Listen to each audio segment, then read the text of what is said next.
So let's get into the resumes when working from home, and let's get into a bit more of the nitty-gritty.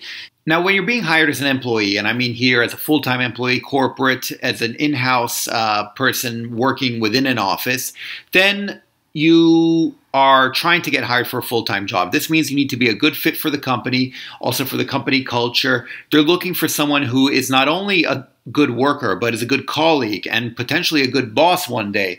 They want someone who fits in with everyone else working in the company, who's nice to hang out with at the water cooler and talk to stuff, but also whose goals are aligned with that of the company and therefore wants to grow with the company, et cetera, et cetera. And so it's a very different process from someone who's hiring a freelancer.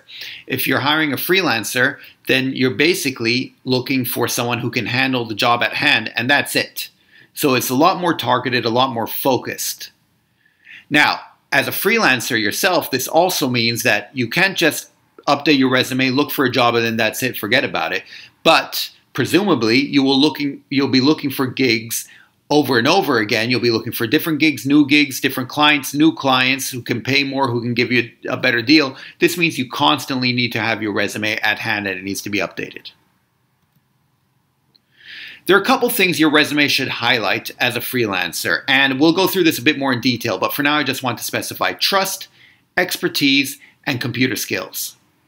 Now, why is this the case? Well, now, the trust is important because they're hiring you online. They don't get to meet you. They don't get to shake your hand. They don't get to know where you grew up and maybe you went to the same school or hung out in the same places, etc. Because they're hiring you from a different city, a different country, a different region. And so you kind of need to highlight that trust. And we'll go through exactly how to do this. I recommend starting out with a trust. Even if they aren't consciously looking for this, subconsciously, trust is a big thing when they're first hiring an anonymous person online, and they need to know that they can trust you. So you start off with that in your resume. Then you go on to your expertise. Your expertise obviously is your skill and what you're able to do. This is what you would expect from a normal resume. As a freelancer, you need to make sure your expertise pertains to the job at hand.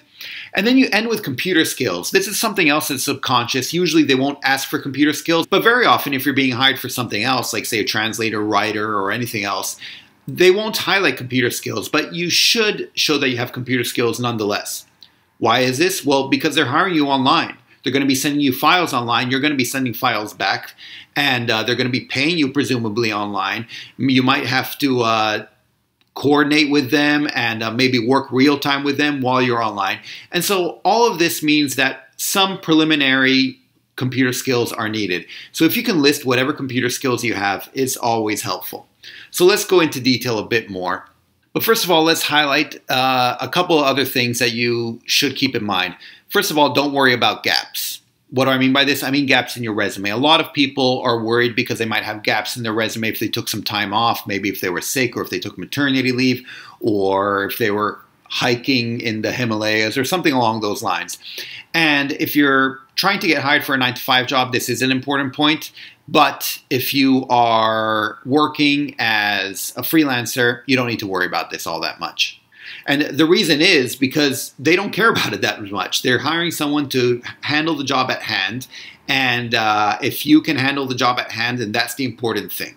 And that's what you need to concentrate on. So in fact, if you taught snowboarding for a year and it has nothing to do with the job you're being hired for, you should take that out. Don't worry if there's a gap in your resume. You should only have stuff that pertains to the job at hand that you're being hired for. Another thing is to keep your resume black and white. A lot of people like to add color or little designs, especially if they're working freelance because they want to make it, I don't know, more decorative and more creative. And that's fine, but I would recommend keeping it in black and white because a lot of people still print out resumes and you never know what will turn up and what doesn't once you do print it out. And along those lines, I would also recommend having the resume in PDF format. If you are using a PC and they're using a Mac, or if they're checking on a different type of tablet or something like that, then your resume format in MS Word or something along those lines can always change and it might be a bit odd. But at least if you use PDF, then you know that the format will stay the same no matter where they check it from. So let's get into the details of the resume a bit more. Now, the first thing, as I mentioned, is to establish trust. And how do you do that here? Well, you have lots of ways of getting in touch with this person, right? First of all, you have their profiles, LinkedIn, Pros.com is for translators, and you can add other stuff. You see a phone number here, you see an email address, you see Skype, and in fact, you even see a mailing address. If you feel comfortable sharing that, then share that as well. Share as many things as you feel comfortable sharing, just so they have many ways of getting in touch with you. They won't use all these ways to get in touch with you, but at least they will feel more sure about themselves and more secure and safer because you seem that much more trustworthy since they know they can get in touch with you. The next thing I recommend doing is highlighting on your resume your most impressive trait. And so we highlighted a university degree / certified social psychologist because these were the most impressive traits. Obviously, we put English to Spanish translator as well, just to specify that she could handle the job at hand. And then right under this, you can add sort of a paragraph that highlights your most impressive traits, but in sentence form, or, it elaborates a bit more. So here you see English-Spanish translator with a certification as a social psychologist. And you'll notice that the most impressive points are highlighted. They're in bold. And you can feel free to do this. Now, once again, in terms of expertise, this is pretty much as you would have it at any other place. So I wanted to jump straight to education. Education, I think, is important. A lot of people forget to include examples of courses that they've taken. Once again, these should be courses that are relevant to the job at hand. And if you've taken certain courses that help out with whatever job you want to be hired for or what you're being hired for, then absolutely include them. And last, but definitely not least, is your computer skills. As you can see, this person doesn't have too many outrageous computer skills. You have Microsoft Office package, various programming languages, OCR programs. This is optical character recognition. If you work as a translator, you're familiar with these, and et cetera, et cetera. So whatever computer skills you have, feel free to list them there because, once again, it just reinforces the fact that you are familiar with computers. And so that's pretty much it. When you're creating your freelancer resume, a lot of things will depend on what industry you're in and your expertise and what you're trying to be hired for. But all of these should sort of be standard for anyone trying to be hired as a freelancer or as an entrepreneur, as a freelance consultant, et cetera, et cetera.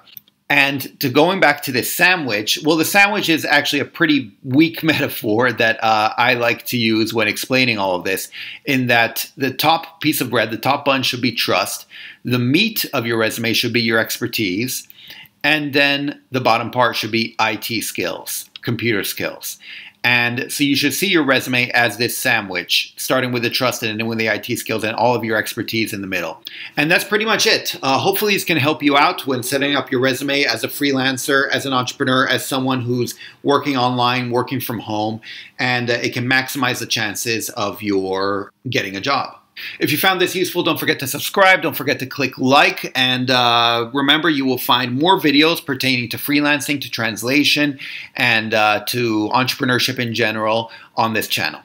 So thanks, bye, and savedum.